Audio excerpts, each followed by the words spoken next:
ज्यादा समय भी नहीं है कि यहां वहां देखे। सो घूर घूर के उसी युवती को देख रहा था।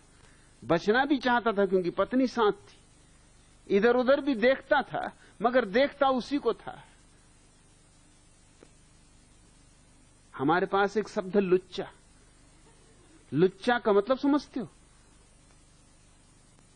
लोचन से बना आंख। लुच्चे का अर्थ होता है जो किसी को घूर घूर के देखे, और इसमें कोई खराब बात नहीं। इसी से आलोचक शब्द भी बना है। दोनों का मतलब एक ही होता, आलोचक और लुच्चा। दोनों घूर घूर के देखते।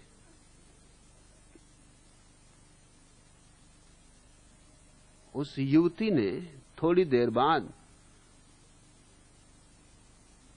उठाया हाथ और धड़ाक से मुल्ला के चेहरे पे मारा। झल्ला गया मुल्ला, लेकिन अब कुछ कर भी ना सका। और वो स्त्री बोली, शर्म नहीं आती इस उम्र में और चिकोटी काटते हो? अब मुल्ला कुछ कहे भी तो क्या कहे। जब लिफ्ट से उतरा अपनी पत्नी के साथ तो उसने कहा कि फजलू की मां, मैं अल्लाह की कसम खा के कहता हूं कि मैंने चिकोटी नहीं काटी थी। फजलू की मां ने कहा, मुझे मालूम, चिकोटी मैंने काटी थी, मगर घूर घूर के कौन देख रहा था?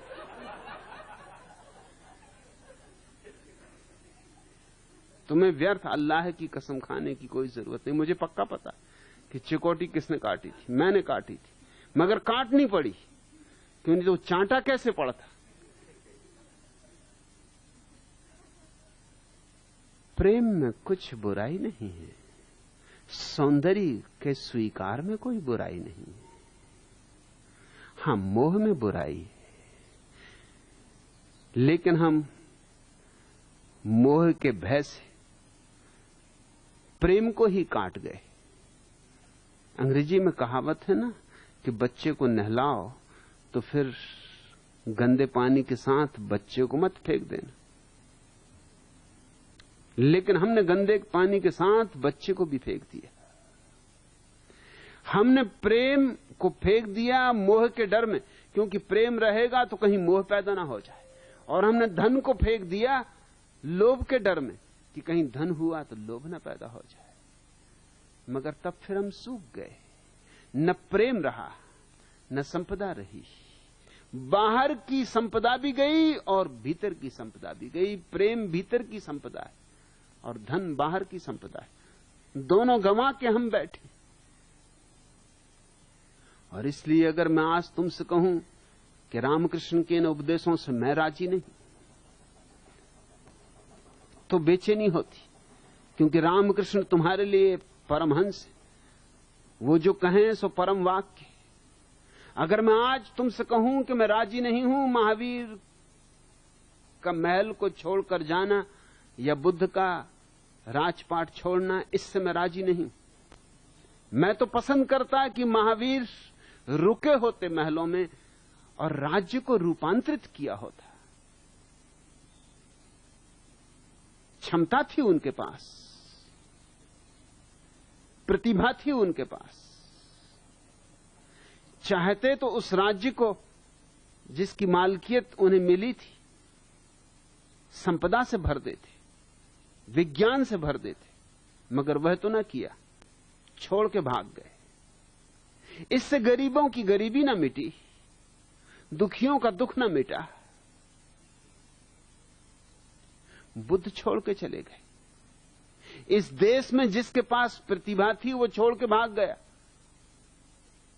बुद्धू दुकानों पे बैठे, बुद्धू राजनीति में बैठे, बुद्धू संसार चला रहे हैं। बुद्धिमान हिमालय की गुफाओं में चले गए। दुनिया में इससे उल्टा हुआ, बुद्धिमान दुनिया में रहे और स्वभावता है इसका लाभ हुआ दुनिया को। थोड़ा देर सोचो, आइंस्टीन अगर महावीर की तरह छोड़ के जंगल में भाग जाए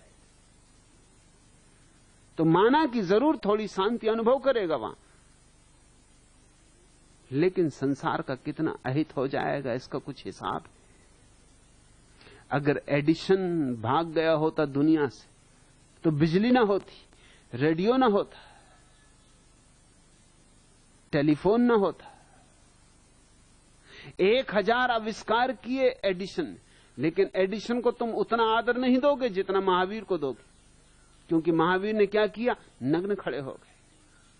जो नग्न खड़ा हुआ उसने तुम सबको भी नग्न कर दिया। और जरूरत थी वस्त्रों की, जिसने छप्पर छोड़ दिया उसने तुम्हारे छप्पर भी गिरा दिए।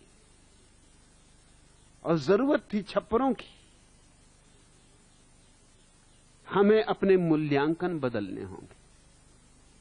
और चूंकि मैं मूल्यांकन बदलने की बात करता हूं, इसलिए मुझे महावीर पर भी चोट करनी पड़ेगी, मनु पर भी चोट करनी पड़ेगी, शंकराचार्य पर भी चोट करनी पड़ेगी, रामकृष्ण पर भी चोट करनी पड़ेगी। और ये तुम्हारे समादृत पुरुषों की परंपरा है। तुम कैसे मुझे गालियां देने से अपने को रोक पाओगे? तुम मुझे जिंदा छोड़ रहे हो, यह भी आश्चर्य। तुम तो अपने पुराने ढंग से ही सोचोगे। एक आदमी पर सरकारी वकील ने आरोप लगाते हुए कहा, नीलाश, इसके पास नहीं है राशन कार्ड, इसे गेहूं और शक्कर की फिक्र नहीं, इसकी बातों में कहीं भी महंगाई और सरकार का जिक्र नहीं। इतना ही नहीं, यह हमेशा हंसता और मस्त रहता है। इस पर भी देखिए, अपने आप को हिंदुस्तानी कहता है। इसके चेहरे पर चिंता की एक भी रेखा नहीं। जरूर यह विदेशी जासूस मालूम होता है। भारत में तो हमने आज तक ऐसा आदमी देखा ही नहीं। यहां तो मस्त होना, आनंदित होना, प्रफुल्लित होना पाप हो गया। यहां उदास होना, गंभीर होना संतत्व का लक्षण हो गया। यहां जितना मुर्दा आदमी हो, जितना सड़ा सड़ाया हो, उतने ही ज्यादा सम्मान का पात्र हो जाएगा। तुम सम्मान भी किनको देते हो? कोई उपवास कर रहा है इसलिए सम्मान देते हो। इसके उपवास से क्या हो जाएगा? ऐसे ही भारत में आधे लोग उपवास कर रहे, भूखे मर रहे। जो आदमी नग्न खड़ा हो जाता है इसको सम्मान देते हो। यूं ही भारत में कितने लोगों के पास कपड़े, लंगोटी भी तो ना बची। कहते हैं भागते भूत की लंगोटी भली, वो लंगोटी भी ना बची।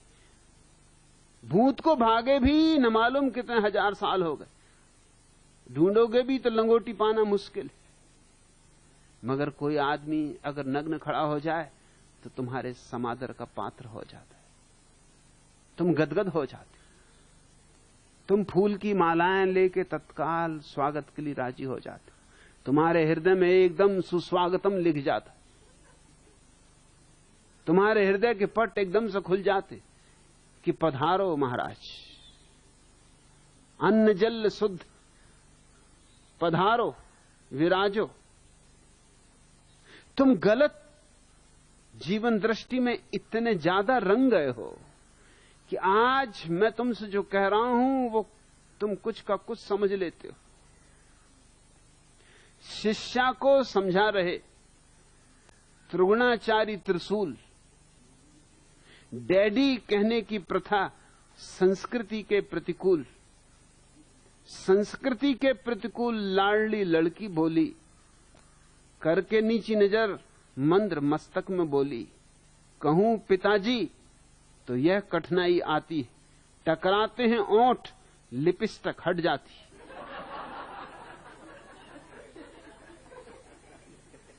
उसके अपने सोचने का ढंग है। मांटसरी के छोटे छात्र हाफ टाइम में नाश्ता करते करते बताने लगे अपने पापा की पोजीशन। पहले ने कहा हमारे पापा लखपति, दूसरा बोला मेरे फादर करोड़पति, तीसरे ने मुंह खोला हमारे डैडी तो मम्मी के पति।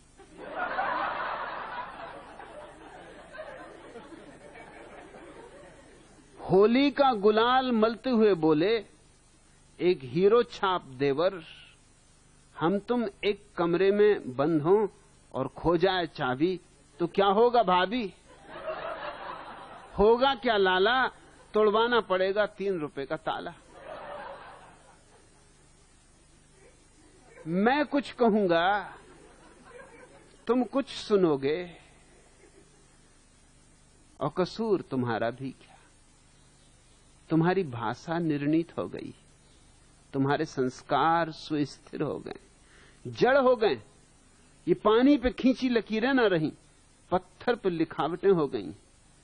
प्रभु मेरे, मैंने ही रिश्वत खाई, जबरन नोट भरे पॉकेट में करके हाथापाई,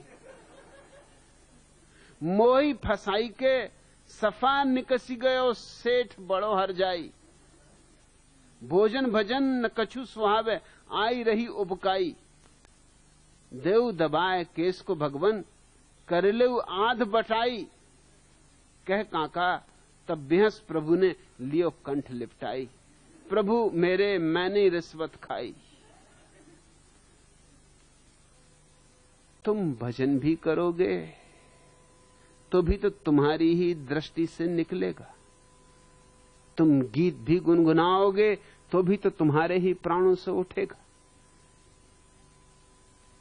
इसलिए भारत भूषण, मैं जो कह रहा हूं वह तो सर्वांगीण विकास का पथ है, लेकिन तुम जो सुन रहे हो तुम तो समझोगे अपनी ही शैली से। तुम्हारी तो बंधी हुई धारणाएं हो गई।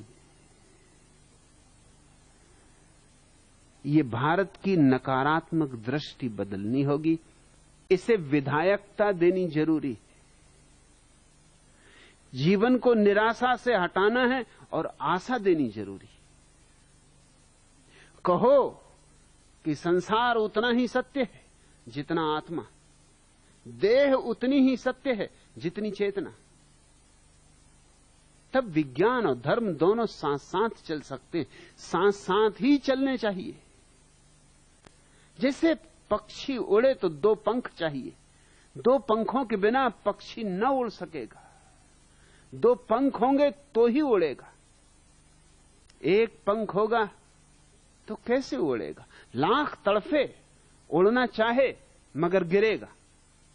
पश्चिम के पास भी एक पंख है विज्ञान का, वह भी बुरी तरह परेशान है, और हमारे पास भी एक पंख है धर्म का, हम भी बुरी तरह परेशान हैं।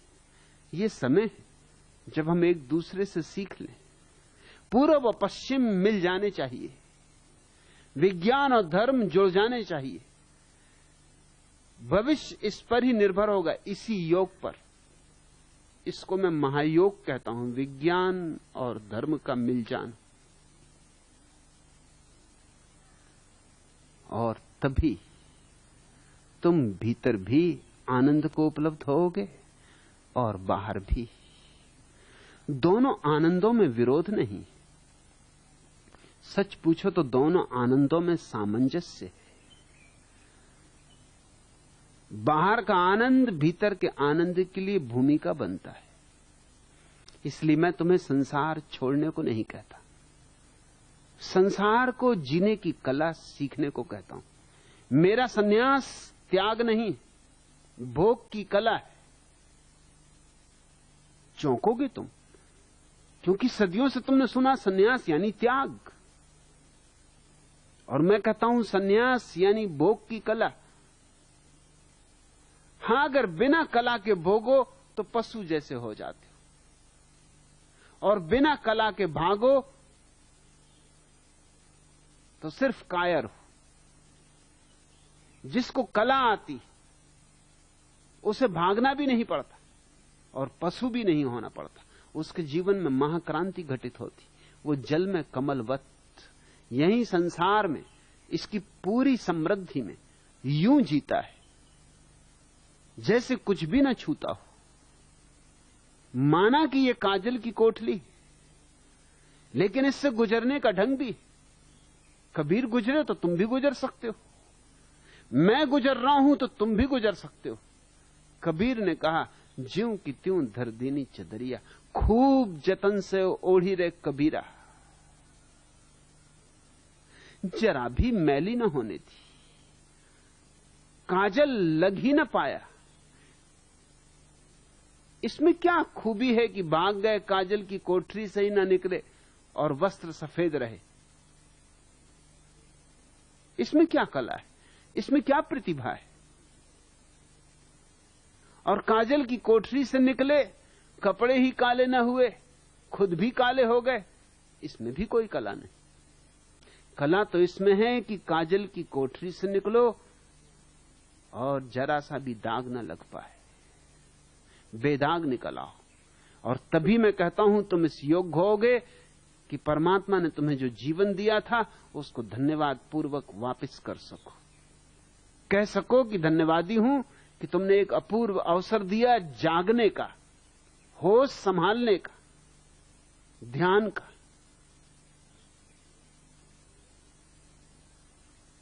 तुमने पूछा कि आप भारत को उसकी अनंत क्षमताओं के प्रति जगा रहे, जगाने में ही तो अड़चन है। किसी सोए आदमी को जगाओ और वो नाराज होगा। यह भी हो सकता है कि कह के सोया हो कि सुबह मुझे उठा देना कि मुझे जल्दी ट्रेन पकड़नी, मगर वो ही सुबह उठाने में अड़चन डालेगा। वो ही कंबल खींच खींच के कहेगा जरा 5 मिनट और, जरा एक करवट और ले लूं, अभी क्या जल्दी पड़ी। और भारतीय गाड़ियां हैं, कोई समय पे आने वाली, क्यों मेरे पीछे पड़े। और अगर वो कोई सुंदर सपना देख रहा हो कि किसी राजमहल में निवास कर रहा हो सपने में, तब तो और भी नाराज हो जाएगा। तुम सपने देख रहे हो स्वर्गों के जो कहीं भी नहीं है, बैकुंठ के जो कहीं भी नहीं है, गोलोक जो कहीं भी नहीं है। तुम सपने देख रहे हो सुंदर, और तुम्हारे ऋषि मुनि तो और भी सुंदर सपने देख रहे हैं, क्योंकि उनको ख्याल है, चूंकि वो उपवास करते हैं, धूनी रमा के बैठे हैं, वस्त्र त्याग कर दिया है, जंगल में आ गए हैं, तो स्वर्ग के पाने के अधिकारी हो गए। अब धूनी रमाए बैठे हो, इस अभ्यास से तो इतना ही तय होता है कि तुम्हें नरक भेजा जाना चाहिए, क्योंकि नरक में धूनी लगी हुई है, धू धू करके जल रही है अग्नि, कढ़ाई चढ़े हुए।